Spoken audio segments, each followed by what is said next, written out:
Hello students, आज हम 11th class chapter number 2 में अपना लास्ट टॉपिक कवर अप करेंगे, दैट इज़ इलेक्ट्रॉनिक कॉन्फ़िगरेशन।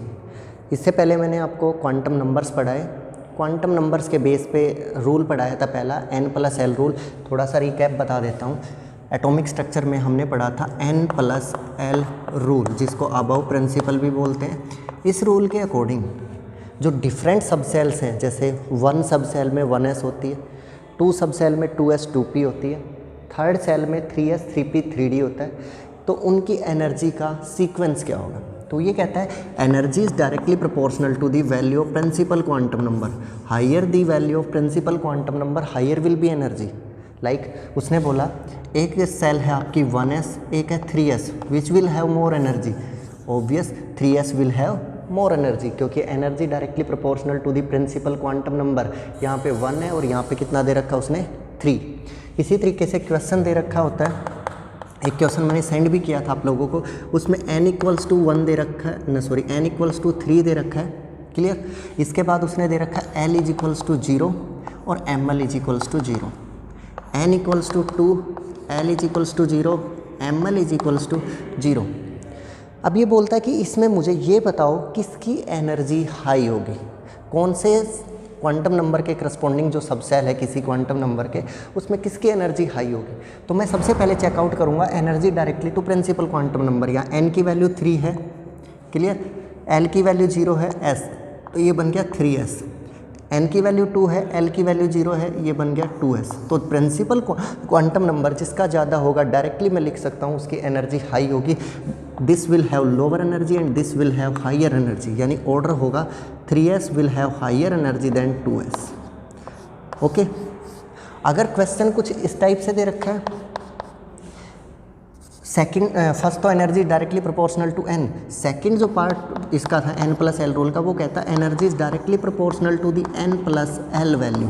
जिसकी n+l वैल्यू हाई होगी उसकी एनर्जी भी क्या मिलेगी, हाई मिलेगी। कैसे, लाइक 4s दे रखा है और 3d दे रखा है।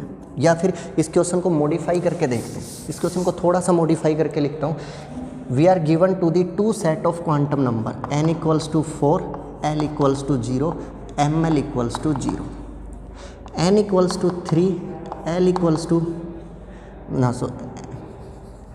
l=3, ठीक है, और l=2 और ml=0।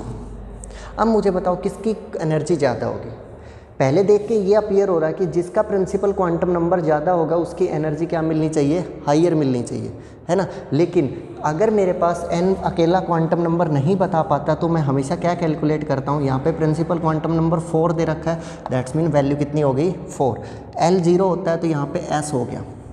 यहाँ पे मुझे दे रखा है इसने कितना 3 quantum number principal. L2 generally होता है 0s के लिए, 1p के लिए, 2d के लिए। तो यहाँ पे 3d और 4s में मुझे क्या चेक करना पड़ेगा, अगर क्रॉस चेक करना है तो n+l वैल्यू, n+l कितना बना 4, n+l कितना बना 5। तो किसकी एनर्जी ज़्यादा होगी, जिसका n+l वैल्यू हाई होगी। तो n+l 3d की ज़्यादा है, n+l किसकी कम है 4s की। तो एनर्जी किसकी हाई होगी, 3d की एनर्जी हाइयर होगी as compare to your 3d की एनर्जी ज़्यादा मिलेगी इस किसके कंपैरिजन में 4s में। यानी इलेक्ट्रॉन पहले भरा जाएगा 3d में, उसके बाद इलेक्ट्रॉन किस में फिलअप किया जाएगा 4s में। तो अबाउ प्रिंसिपल के बारे में 2 बातें मैंने लिखवाई हैं कि एक जिसका प्रिंसिपल क्वांटम नंबर ज़्यादा होता है उसकी एनर्जी हमेशा हाई मिलती है। क्रॉस चेक के लिए आप हमेशा चेकआउट करोगे n+l वैल्यू जिसकी हाई होगी फाइनली उसकी एनर्जी ही हाई मिलेगी।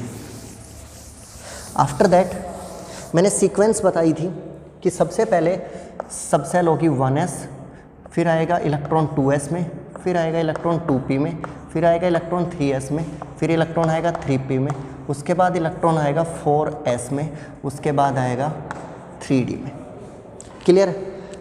1s में एक ही ऑर्बिटल होता है, 2s में भी एक ही ऑर्बिटल होता है, 2p के अंदर 3 ऑर्बिटल्स होते हैं, 3s में एक ऑर्बिटल होता है, 3p में p सब सेल में 3 होंगे, s में हमेशा 1 होगा, और d सब सेल के अंदर 1 2 3 4 5 कितने ऑर्बिटल्स होंगे यहाँ पे 5।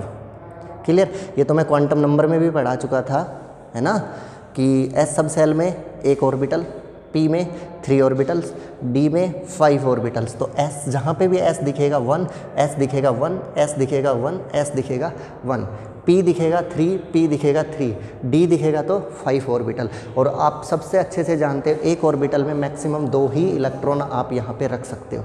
एक ऑर्बिटल में मैक्सिमम कितने इलेक्ट्रॉन रख सकते हो? 2। तो देखो इलेक्ट्रॉनिक कॉन्फ़िगरेशन भरनी स्टार्ट करता हूँ। सबसे पहला एटम है मेरे पास हाइड्रोजन एटम। पहला एटम कौन सा है? Hydrogen atom. How many electrons are there in hydrogen atom? Obvious, hydrogen में कितने इलेक्ट्रॉन्स होते हैं? 1।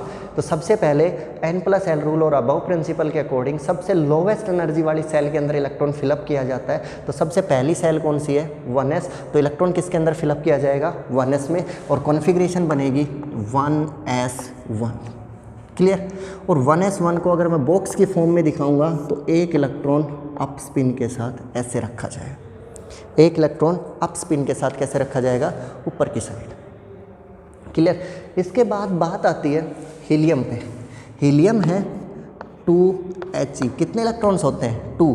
तो ये सब सेल फर्स्ट सब सेल से भरना स्टार्ट करो। कितने इलेक्ट्रॉन हैं? 2। और S सब सेल में कितने आ सकते हैं? मैक्सिमम 2 ही आ सकते हैं। तो दोनों इलेक्ट्रॉन यहाँ फिलअप कर दिए, दोनों इलेक्ट्रॉन यहाँ पे फिलअप कर दिए।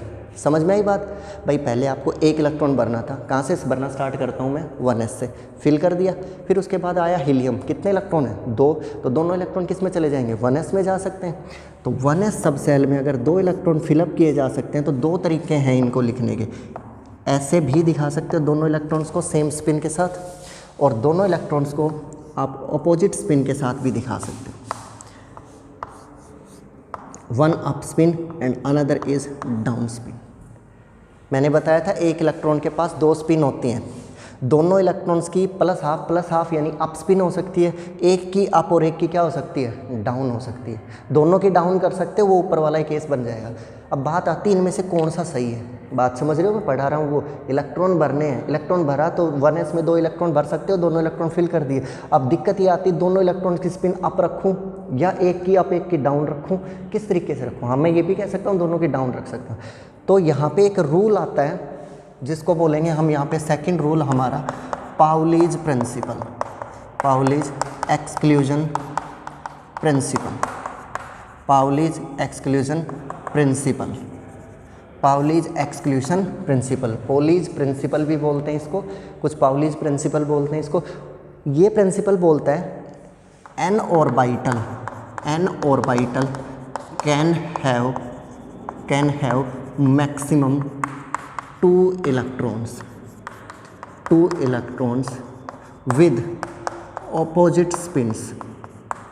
with opposite spins। ध्यान देना जी इस बात पे। एक ऑर्बिटल में आप मैक्सिमम 2 ही इलेक्ट्रॉन डाल सकते हो। इसके अंदर कितने डाल सकते हो? 2। इसमें कितने डाल सकते हो? 2। इस एक बॉक्स की बात कर रहा हूँ, तीनों की नहीं। एक ऑर्बिटल में कितने? मैक्सिमम 2 इलेक्ट्रॉन, और दोनों एक दूसरे के साथ क्या होंगे? Opposite spin. एक की स्पिन अप होगी तो दूसरे की स्पिन क्या दिखाओगे? डाउन। तो that's mean this is wrong and this is correct.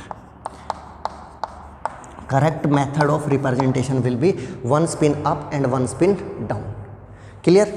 Now ये पाउलीज प्रिंसिपल क्लियर है सभी को कि अगर एक ऑर्बिटल है तो उसमें 2 इलेक्ट्रॉन मैक्सिमम भर सकते हो। You can fill 2 electron maximum and both will be opposite in spin. After that atomic number 3 lithium. कितने इलेक्ट्रॉन? 3। सबसे पहले स्टार्ट करना 1s से। आप कितने इलेक्ट्रॉन रख सकते हो मैक्सिमम? 1s में कितने सब सेल है? एक सब सेल है। कितने ऑर्बिटल हैं? एक ऑर्बिटल है। कितने इलेक्ट्रॉन रख सकते हो एक ऑर्बिटल में? 2 इलेक्ट्रॉन। अगर एक ऑर्बिटल में आप 2 इलेक्ट्रॉन रख सकते हो तो 1s में बन गए 2। अब इसके पास तो टोटल 3 थे, एक इलेक्ट्रॉन और बाकी है, तो वो किस में चला जाएगा? अगली सेल में कितना बचा था? 1, 2s1। तो ये बन गया 1s2। एक अप स्पिन एक डाउन स्पिन। ध्यान रहे, एक अप एक डाउन। यहाँ पे कितना इलेक्ट्रॉन? 1। इसके बाद बात आई बेरिलियम की। करो दिखा, बेरिलियम 4 को फिलअप करो। आपको भरना है टोटल 4 इलेक्ट्रॉन्स। कॉपी पेन लेके फिलअप करो इसको जल्दी से। इनको चेक करो कितने इलेक्ट्रॉन्स हैं? 4। 4 electron you have to fill, है ना? करो दिखा। 4 में से पहली सेल हमेशा कौन सी होती है? 1s। कितने इलेक्ट्रॉन मैक्सिमम भर सकते हो? 2। बचे फिर भी मेरे पास 2। अगली पे आ जाओ। अगली कौन सी है? 2s। 2s में कितने रख सकते हो? 2। तो कॉन्फ़िगरेशन कितनी हो जाएगी? 1s2 2s2।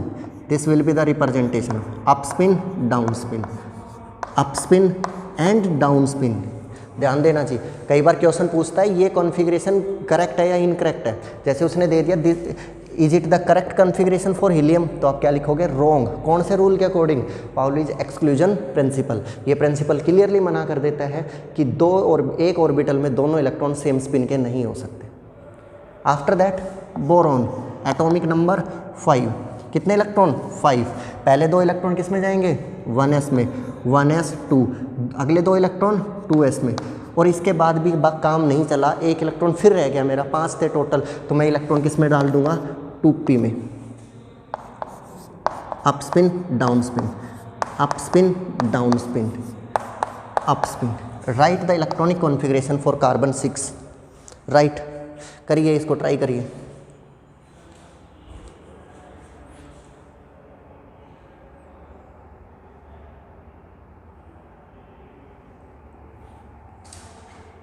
हाँ जी, कितने इलेक्ट्रॉन फिलअप करने थे, 6।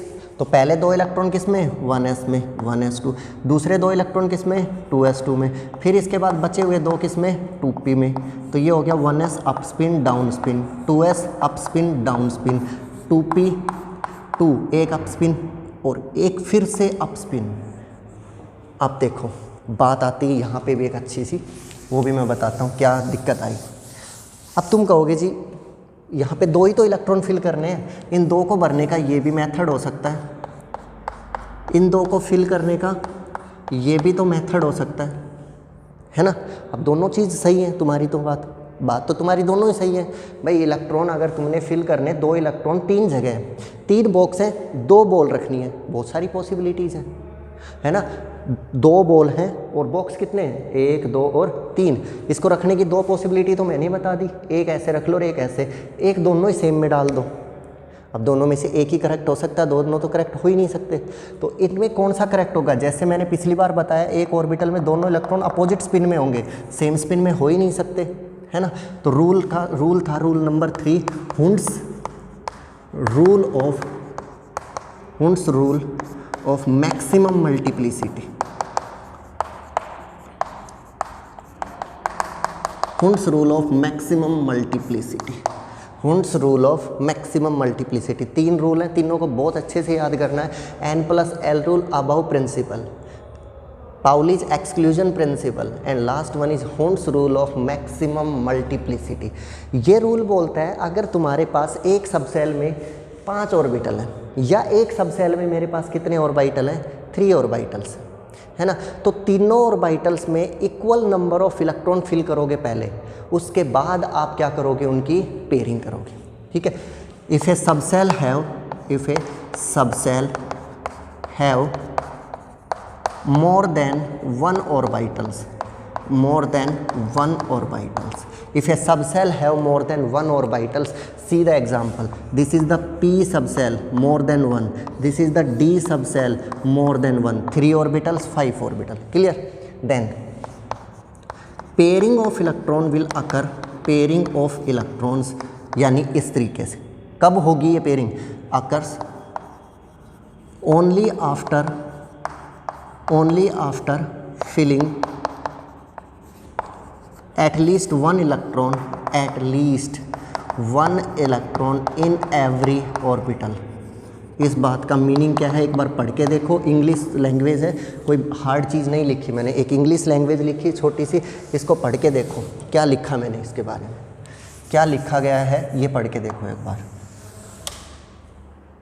मैंने बोला अगर एक सबसेल में एक से ज़्यादा ऑर्बिटल्स हैं, a subcell have more than 1 orbital like p subcell have 3 type of orbitals, then electrons की पेयरिंग तभी करोगे जब हर एक ऑर्बिटल को कितना मिल चुका होगा, एक एक। ऐसा नहीं है ये बेचारे दोनों खाली पड़े और इसको 2 इलेक्ट्रॉन दे दी, ये गलत हो जाएगा। देखो इसने बोला आपके पास एक p सबसेल है जिसके अंदर एक से ज़्यादा ऑर्बिटल है, तो इलेक्ट्रॉन भरते टाइम पहले हर एक ऑर्बिटल को एक एक इलेक्ट्रॉन दोगे, फिर भी आपके पास अगर इलेक्ट्रॉन बाकी बच जाता है, फिर आप क्या करना शुरू करोगे, उसकी पेयरिंग। जैसे एक एक दिया इनको, अब P4 लिखता हूँ मैं, ये कॉन्फ़िगरेशन मेरी P3 है, 1 2 3, P4 बनाना है। अब सभी को एक एक इलेक्ट्रॉन डिस्ट्रीब्यूट किया, उसके बाद पेयर बनाया। इसी तरीके से D सब सेल लिखता हूँ मैं। मेरे पास कॉन्फ़िगरेशन है D6 कॉन्फ़िगरेशन है, 6 इलेक्ट्रॉन मुझे इस D ऑर्बिटल के D सब सेल में भरने हैं। तो D सब सेल में कितने ऑर्बिटल्स होते हैं? 5 ऑर्बिटल्स। कितने होते हैं? 5 ऑर्बिटल, मोर देन 1 हो गया। अब इलेक्ट्रॉन फिलअप करने स्टार्ट करो। पेयरिंग तभी करोगे जब एटलीस्ट हर ऑर्बिटल में एक एक इलेक्ट्रॉन फिल किया जा चुका होगा। Like first, second, third, fourth, fifth, हर ऑर्बिटल को सेम नंबर ऑफ इलेक्ट्रॉन यानी एटलीस्ट एक एक इलेक्ट्रॉन मिल गया ना, उसके बाद आप यहाँ पे क्या करोगे? उसकी पेयरिंग करोगे। अदरवाइज कॉन्फ़िगरेशन गलत हो सकती है ना। तो यानी इन दोनों में से ये वाली कॉन्फ़िगरेशन आप रॉन्ग कंसीडर करके चलोगे और ये वाली कॉन्फ़िगरेशन क्या होगी? करेक्ट होगी। पेयरिंग तभी करोगे जब हर ऑर्बिटल को एक एक इलेक्ट्रॉन वहाँ पे मिल चुका होगा। पेयरिंग आप तभी करोगे जब हर ऑर्बिटल को एक एक इलेक्ट्रॉन मिल चुका होगा। ठीक है। लाइक मैं लिखता हूँ नेक्स्ट कॉन्फ़िगरेशन फॉर नाइट्रोजन।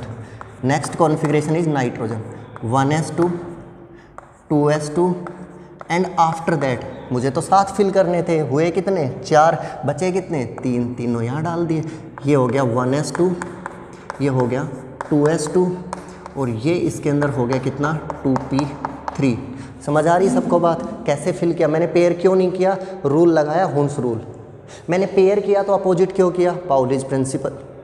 मैंने 1s को पहले क्यों भर दिया 2s से? Above principal.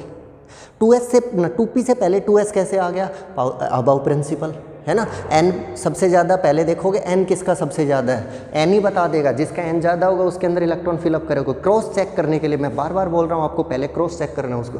n + l value जिसकी ज़्यादा होगी उसमें इलेक्ट्रॉन बाद में, और जिसमें कम होगी उसमें पहले भरे जाएंगे। Clear.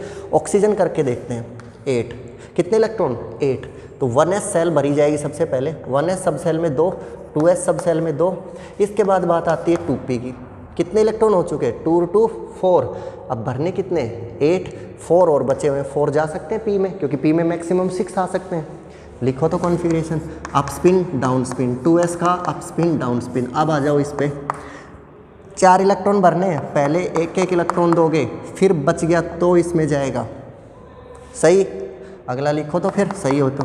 Fluorine 1s2, 2s2, 2p5, क्योंकि 9 इलेक्ट्रॉन है, 1s में सिर्फ 2 आ सकते हैं, 2s में सिर्फ 2 आ सकते हैं, फालतू नहीं भर सकते। 2p में 6 आ सकते हैं, 3s में फिर से 2 आएंगे। मैं फिर लिख देता हूँ एक बार याद रखने के लिए। s में आप 2 भर सकते हो, p में आप 6 फिलअप कर सकते हो, d में आप 10 फिलअप कर सकते हो, f में आप 14 कर सकते हो, चाहे कहीं का s हो, कहीं का p हो, और कहीं का d और कहीं का भी f हो। ठीक है।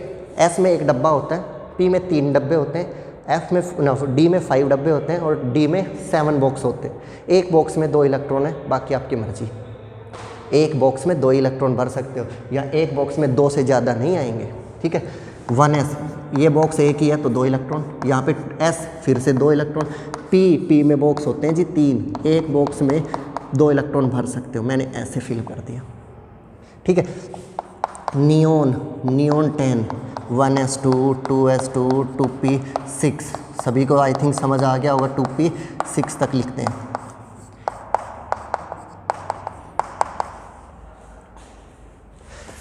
ठीक है। इनको करने के बाद आपका टारगेट है, आपका ये होमवर्क है, आप अपनी नोटबुक के अंदर एटॉमिक नंबर 1 से लेके 20 तक की कॉन्फ़िगरेशंस को लिखोगे। मैंने 1 से 10 लिखवा दिया है, 1 से 10 मैंने आपको लिखवा दिया यहाँ तक। इसके बाद वाली इलेक्ट्रॉनिक कॉन्फ़िगरेशंस आप खुद लिखोगे। इसके बाद वाली कॉन्फ़िगरेशन 11 to 20, सोडियम 11, मैग्नीशियम 12, ठीक है, एल्युमिनियम 13, ठीक है। फिर इसके बाद आएगा आपका सिलिकॉन 14, फास्फोरस 15, सल्फ़र 16, क्लोरीन 17, ठीक है, आर्गन 18, पोटेशियम 19, कैल्शियम 20। आप पहले यहाँ तक फिलअप करना है। ये 2 कॉन्फ़िगरेशन मैं पढ़ाऊँगा आपको अभी, बाकी कॉन्फ़िगरेशंस आप खुद करनी है 18 तक। 19 और 20 मैं एक बार खुद करवा देता हूँ। देखो एग्जाम्पल के लिए मैं खुद करवा देता हूँ इन दोनों कॉन्फ़िगरेशन। थोड़ा सा समझना। Potassium 19, tell me the number of electrons. Atomic number 19, neutral atom है, 19 इलेक्ट्रॉन है। 1s sub shell it can have maximum 2 electrons. फिर ये तो कमी पड़ गई, आगे बढ़ो तो 2s कितने इलेक्ट्रॉन रख सकता है, 2 रख सकता है। और भी इलेक्ट्रॉन है मेरे पास, तो 2p पे आ जाओ, p तो 6 ले जा सकता है, 6 भर दिए, 2 2 4 और 6 10, यहाँ तक मेरे पास सिर्फ 10 इलेक्ट्रॉन हुए हैं। अभी भी 9 इलेक्ट्रॉन मेरे पास बाकी है, तो 2s 2p के बाद नंबर आता है 3s का, 3s के बाद नंबर आएगा 3p का। 3s में भी 2 रख सकता हूँ, 12 हो गए, 3p में भी 6 रख सकता हूँ, 18 हो गए। अभी भी मेरे पास 1 इलेक्ट्रॉन बाकी है, अभी भी मेरे पास 1 इलेक्ट्रॉन बाकी है। तो देखो याद करो, लिखवाया था 1s, 1s के बाद 2s, 2s के बाद 2p, 2p के बाद 3s, 3s के बाद 3p, 3p के बाद किसका नंबर आता है, 3d से पहले किसका नंबर आएगा, 4s का। 3d से पहले नंबर किसका आएगा, 4s का। कभी 3d में भर दो सीधा इलेक्ट्रॉन, इसलिए मैंने कॉन्फ़िगरेशन खुद करवाई है। 3d से पहले 4s भरा जाएगा। याद ना रहे तो यहाँ तक कोई एक्सेप्शन नहीं था, यहाँ पे आया n+l रूल करके देखना, n+l रूल लेक्चर स्टार्ट हुआ तब भी करके दिखाया था मैंने, 3d से पहले 4s आएगा, तो यहाँ पे इलेक्ट्रॉनिक कॉन्फ़िगरेशन होगी 4s1, this will be the configuration. Now do for calcium 20, खुद करो। कैल्शियम 20 के लिए एक इलेक्ट्रॉन फालतू करना है, कुछ नई चीज़ नहीं है, और प्लीज़ थोड़ा सा इसको आगे करने की खुद से कोशिश किया करो।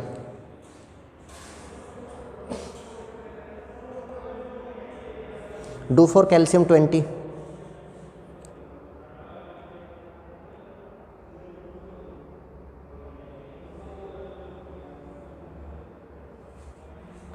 Do for calcium 20, okay.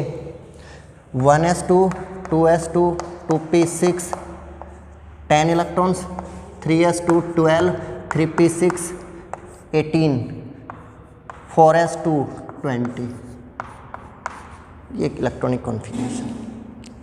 अब बात आती है 21 की, scandium 21, atomic number 21 stands for scandium, atomic number 21 stands for scandium. 1s2 2s2 2p6 हो गए 10 इलेक्ट्रॉन, 3s2 3p6 हो गए कितने, 18 इलेक्ट्रॉन, 4s2 हो गए 20 इलेक्ट्रॉन, बचा कौन, 1। अब 2 से ज़्यादा थोड़ी भर सकते हो इसमें, नंबर किसका आएगा फिर, 3d का, छोटा था जिसको, कितना हो गया 1, क्लियर। 4s2 और 3d 1, 4s2 3d 1, this is the one representation, this is the one representation. अब यहाँ पे मैं एक नई चीज़ करवाता हूँ, मतलब थोड़ा सा अलग करवाता हूँ। जब तक आपके पास d सब सेल नहीं भरी गई थी, आप पहले किसको लिखते थे, 4s को, ध्यान देना।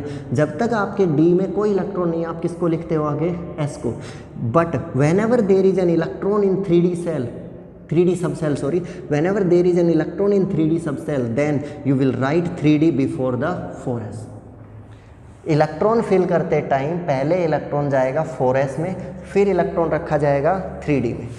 इलेक्ट्रॉन फर्स्ट आएगा किसमें, 4s में, फिर आएगा 3d में।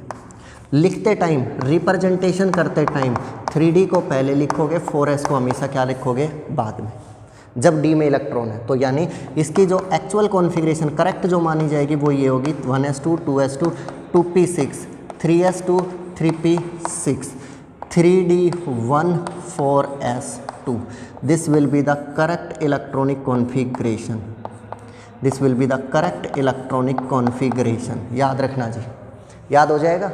जब तक आपके 3d में इलेक्ट्रॉन नहीं है, आप 4s को लिख रहे हो, क्लियर। जैसे इलेक्ट्रॉन 3d में आएगा, 3d को पहले लिखोगे, 4s को बाद में लिखोगे। जैसे ही इलेक्ट्रॉन 3d में पहले आएगा, 3d में जैसे इलेक्ट्रॉन आएगा, 3d1 3d2 3d3 3d4 कुछ भी लिखा जाएगा, वो 4s से आगे आ जाएगी, क्लियर। ये बात अलग से नोट डाउन कर लेना।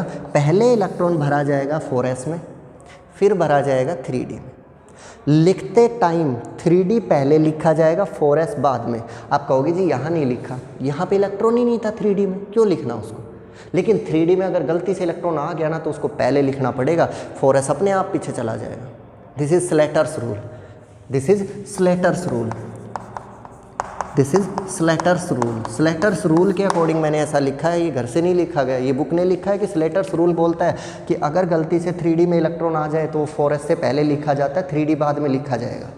क्लियर है, करेक्ट है। तो अगर समझ में आ गया हो तो वैनेडियम 23 का करके दिखा दो, कॉपी में करके देखो वैनेडियम 23 का। फिर मैं एक अच्छा सा एक्सेप्शन करवाता हूँ 2। हाँ जी, 1s2 2s2 2p6 किसी को दिक्कत नहीं होगी, 3s2 3p6 किसी को दिक्कत नहीं होगी। फिर आता है 3p के बाद सीधा 4s में इलेक्ट्रॉन जाएगा, कितने 2 2 2 4 6 4 10 और 2 12 6 18 18 और 2 18 और 2 20 बचे कितने 3 इलेक्ट्रॉन, तीनों किस में आएंगे डी में। और ध्यान दो 3d पहले लिखा गया 4s बाद में, 3d पहले लिखा गया है 4s बाद में, 3d पहले लिखा गया है 4s बाद में। क्लियर, 3d पहले लिखा गया 4s बाद में। भरा पहले इलेक्ट्रॉन किस में गया 4s में, पहले इलेक्ट्रॉन 4s में जाएगा लेकिन लिखा किसको जाएगा 3d को। ये याद रखना, पहले इलेक्ट्रॉन 4s में जाते हैं लेकिन लिखा पहले किसको जाता है 4s को। क्लियर है, आई थिंक ये सबको क्लियर हो गई इलेक्ट्रॉनिक कॉन्फ़िगरेशंस कैसे लिखी जाती हैं। पहले 1s फिर 2s फिर 2p फिर 3s फिर 3p फिर 4s फिर उसके बाद 3d में इलेक्ट्रॉन जाता है। ओके, नाउ 2 एक्सेप्शंस हैं, 2 को मैं एक में कंबाइन कर देता हूँ। Half fielded and fully filled configuration and fully fielded configurations are more stable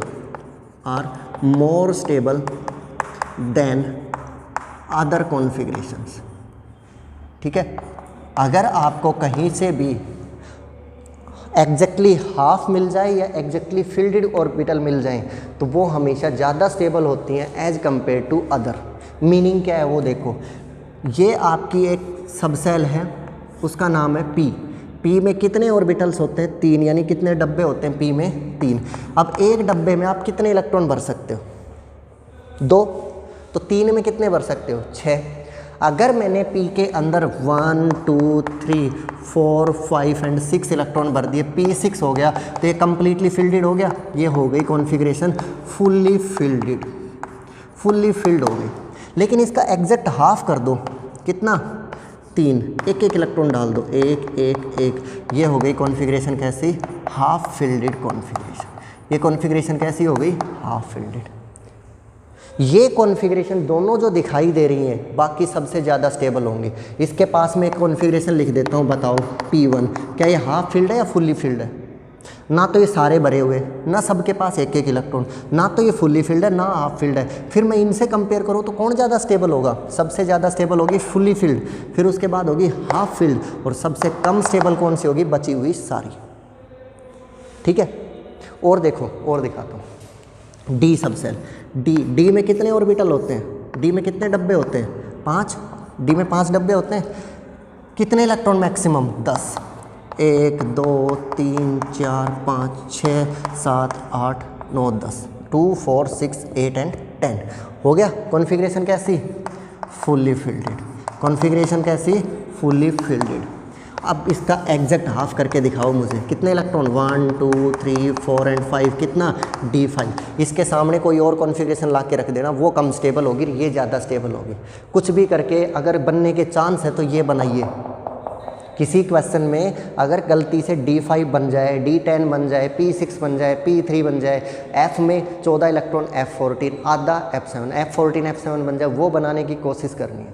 statement दिमाग में हमेशा याद रखनी है, हाफ फिल्डेड कॉन्फ़िगरेशंस और फुल्ली फिल्डेड कॉन्फ़िगरेशंस और कॉन्फ़िगरेशंस के कंपैरिजन में ज़्यादा स्टेबलाइज्ड होती हैं। Fully filled configurations and half filled configurations are more stable than others.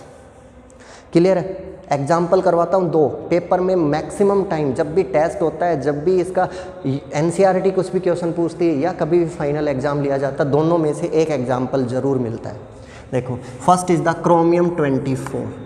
Right electronic configuration for chromium 24। अपने आप ट्राई करिए, कोई बड़ी चीज़ नहीं है, लिखिए उसको।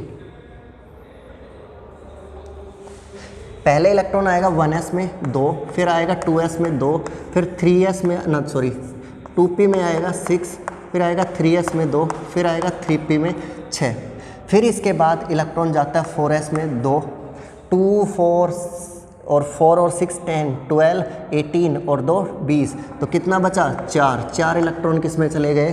3d में। ये कॉन्फ़िगरेशन हम एक्सपेक्ट करके चलते हैं क्रोमियम के लिए।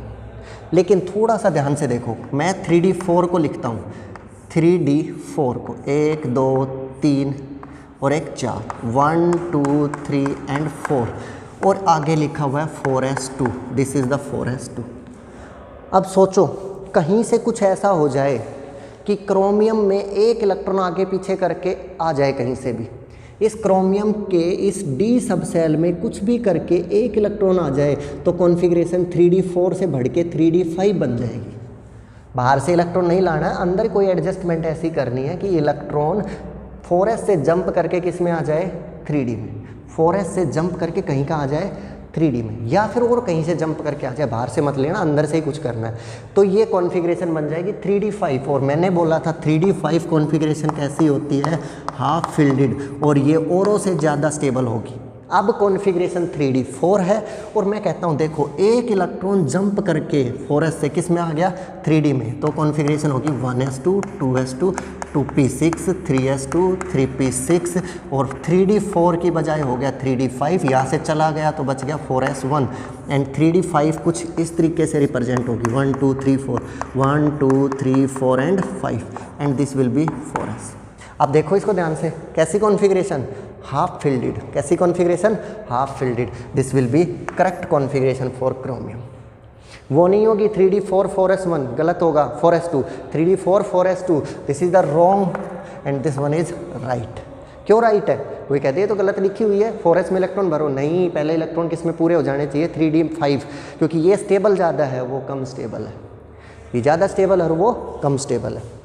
आप करो, पता चल जाए कॉपर 29 में, करके देखो कॉपर 29 में, कॉपर 29 में लिखता हूँ मैं 1s2 2s2 2p6 10 3s2 12 3p6 18 4s2 20 और 9 29, 3D9 4s2। लेकिन अगर यहाँ पे एक इलेक्ट्रॉन जंप करवा के बुला लेते हो 1 2 3 4 5 6 7 8 and 9 and 4s2, if one electron jumps from 4s, कहाँ से जंप करवाऊँ, 4s से, और किसके पास भेज दूँ मैं, 3D के पास, तो सोचो 3D में कितने हो जाएंगे, 10, और 10 कॉन्फ़िगरेशन कैसी होगी, fully filled configuration, that's mean stabilized होगी, दैट्स मीन कैसी होगी, स्टेबल होगी। इम्प्लाइज कॉन्फ़िगरेशन होनी चाहिए 1s2 2s2 2p6 3s2 3p6, और उसके बाद आ जाएगा 3D का 10, फिर आ जाएगा 4s1। This is the correct configuration for copper 29, this is the correct configuration for copper 29। तो ये सारा टॉपिक आपका इलेक्ट्रॉनिक कॉन्फ़िगरेशन से रिलेटेड था। ये जो टॉपिक हमने पढ़ा, ये टॉपिक इलेक्ट्रॉनिक कॉन्फ़िगरेशन से रिलेटेड था, और एटॉमिक स्ट्रक्चर जो आपकी सेकंड यूनिट है, इसमें लगभग पोर्शन आपका कवरअप हो चुका है। मेरे हिसाब से मैक्सिमम टॉपिक, क्या मैंने सभी टॉपिक्स कवर कर लिए हैं। लास्ट में एक एक्स्ट्रा टॉपिक है, एक्स्ट्रा नहीं बोल सकता, वो भी टॉपिक NCERT ने लिखा हुआ है, तो मैं उसको डिस्कस कर देता हूँ थोड़ा सा। वो टॉपिक का नाम है नोड्स, टॉपिक का नाम है node, topic name is nodes. Actually में नोड्स क्या होता है कि किसी भी ऑर्बिटल को लिखते टाइम ऐसी जगह आ जाती है जहाँ इलेक्ट्रॉन के मिलने की प्रोबेबिलिटी हमें 0 दिखाई देती है। मतलब मैंने बोला कि न्यूक्लियस के चारों तरफ एक ऐसी जगह जहाँ इलेक्ट्रॉन के मिलने की प्रोबेबिलिटी सबसे ज़्यादा होती है, that is called orbital. 3D space around the nucleus where probability of finding the electron is maximum, that is known as orbital. Where the probability of finding electron is maximum is known as orbital. तो orbital में अगर कई ऐसी भी जगह हो जाती हैं जहाँ पे इलेक्ट्रॉन के मिलने की प्रोबेबिलिटी हमें 0 मिले, तो उसको फिर हम क्या बोलेंगे, node. The space in any orbital where probability of finding electron is zero, that is called node। देखो p सब सेल, मैंने बोला था डंबल शेप होती है, p सब सेल की कैसी शेप होती है, एक डंबल के जैसे। ऊपर वेव फंक्शन पॉजिटिव है, नीचे वेव फंक्शन नेगेटिव है, और ये जो लॉब्स हैं, ये जो बॉक्स सा दिखाई दे रहा है और ऊपर एक बॉक्स सा दिखाई दे रहा है, ये क्या बताता है? ये कहता है ये वो एरिया है जहाँ इलेक्ट्रॉन के मिलने की प्रोबेबिलिटी है। इलेक्ट्रॉन इस शेप में घूमता है, पी सब सेल का इलेक्ट्रॉन ऐसे घूम रहा है, पी सब सेल का इलेक्ट्रॉन ऐसे घूम रहा है, यानी इस तरीके से, इस तरीके से। लेकिन यहाँ मिलने की प्रोबेबिलिटी बताओ मुझे, ध्यान से देखो। यहाँ तो इतनी सारी प्रोबेबिलिटी कम होती ऐसा पॉइंट आ गया जहाँ प्रोबेबिलिटी कहाँ चली गई? 0। तो ये जो पॉइंट है, ये जो लोकेशन है, दैट इज़ कॉल्ड नोड। यहाँ इलेक्ट्रॉन के मिलने की प्रोबेबिलिटी मुझे कितनी दिखाई दे रही है? 0। Here the probability of finding electron is 0। D सब सेल बनाता हूँ मैं, डी ऑर्बिटल, कोई भी एक डी ऑर्बिटल है ये, एक लोब में पॉजिटिव, दूसरा लोब नेगेटिव, फिर पॉजिटिव, फिर नेगेटिव, और बार बार मैं बोल चुका it is not the charge. कभी कहो जी प्लस प्लस कैसे आ गया, माइनस माइनस, चार्ज नहीं है, ये आपके ऑर्बिटल का साइन है। यहाँ इस पोजीशन पे देखो, यहाँ जो पोजीशन है, यहाँ इलेक्ट्रॉन मिलने की प्रोबेबिलिटी 0 है। ये क्या कहलाएगा? नो।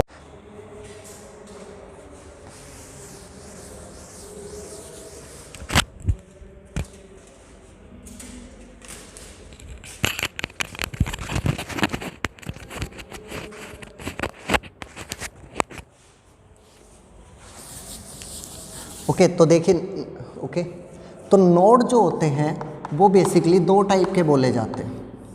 नोड्स बेसिकली 2 टाइप के कंसीडर किए जाते हैं। नोड का मतलब मैंने बता दिया, वो स्पेस जहाँ इलेक्ट्रॉन मिलने की प्रोबेबिलिटी 0 हो उसे नोड बोलते हैं। टोटल नोड कितने होंगे? Principal quantum number -1। Total node होंगे कितने? Principal quantum number -1। नोड को जनरली 2 टाइप से डिनोट किया जाता है। एक होता है रेडियल नोड और दूसरा नोड होता है, उसका नाम होता है angular node. First is the radial, second one is angular. Total node n-1, principal quantum number -1। Radial node n-l-1, angular node l, only l। Clear? जैसे मैं एक एग्जांपल करके दिखाता हूँ आपको। मेरे पास 1s सबसेल है। 1s सबसेल का जो आगे लिखा हुआ पार्ट होता है 1, that is principal quantum number 1। और L की जहाँ तक बात करूँ तो मैंने बोला था 0, 1, 2, 3, S, P, D और F। अगर किसी के लिए S लिखा हुआ है सबसेल तो L कितना हो जाएगा ऑटोमेटिकली? 0। तो L कितना? 0। टोटल नोड बताओ मुझे कितने होंगे? n-1, principal -1, that is 0। और जब टोटल नोड 0 है तो बाकी नोड निकालने का कोई मतलब नहीं बनता। ठीक है? 2s, दूसरी सबसेल है 2s, तो n कितना? 2। यहाँ l कितना? s है तो l अपने आप कितना? 0। अब आइडेंटिफाई करो कितने टोटल नंबर ऑफ नोड्स हैं, कितने रेडियल नोड है, कितने एंगुलर है। फॉर्मूले मैंने सबके आपको बता दिए, फॉर्मूला मैंने सबको बताया हुआ आपको, है ना? तो देखो टोटल कितना, टोटल का फॉर्मूला चेक करो, टोटल नोड का फॉर्मूला देखो। टोटल नोड का फॉर्मूला जो है वो n-1 है। 1 - 1 कितना? ना सॉरी, 2 - 1 कितना? 1। अब यहाँ पे मैं रेडियल पूछता हूँ आपसे, तो रेडियल नोड का फॉर्मूला बताओगे। रेडियल नोड का फॉर्मूला चेक करो। फॉर्मूला कहता है n - l - 1, n - l - 1, n - l - 1, that is 1। Angular node चाहो तो चेक कर सकते हो। एंगुलर नोड कितना? l, l की वैल्यू कितनी? 0, है ना? और एग्जांपल देखो, 3D का देखता हूँ मैं। n कितना? 3। d के लिए l कितना? 2।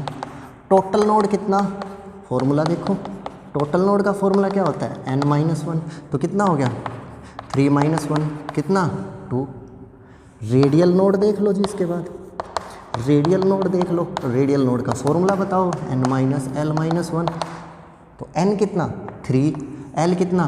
2, -1 कितना? 0। एंगुलर पूछ रहा हूँ मैं, बता दो जी, एंगुलर कितना है? एंगुलर नोड तो L होता है, और L है तो L की वैल्यू तो 2 दे रखी है। कितने हो गए? 2, है ना? तो मीन्स मुझे फॉर्मूले पे ध्यान देना है। वो स्पेस जहाँ इलेक्ट्रॉन मिलने की प्रोबेबिलिटी 0, उसे जनरली रेडियल नोड बोला जाता है। 2 टाइप के नोड होते हैं, रेडियल नोड और एंगुलर। वैल्यू किसकी कितनी होगी? Total node n-1, radial n- azimuthal quantum number -1, और angular node azimuthal quantum number की वैल्यू। इस तरीके से मैंने एग्जांपल्स दिए आपको, ये आप कैलकुलेट करके देख सकते हैं। तो ये आपका पूरी यूनिट थी, यूनिट नंबर 2 मेरे हिसाब से कंप्लीट हो गई है। एनसीईआरटी के क्वेश्चंस आपको ट्राई करने हैं, ठीक है, और फर्स्ट पॉइंट टॉपिक से लेके लास्ट टॉपिक तक इसको कवर अप करना है। नेक्स्ट लेक्चर में हम नेक्स्ट टॉपिक के बारे में डिस्कस करेंगे। Okay, thank you, that's all for today.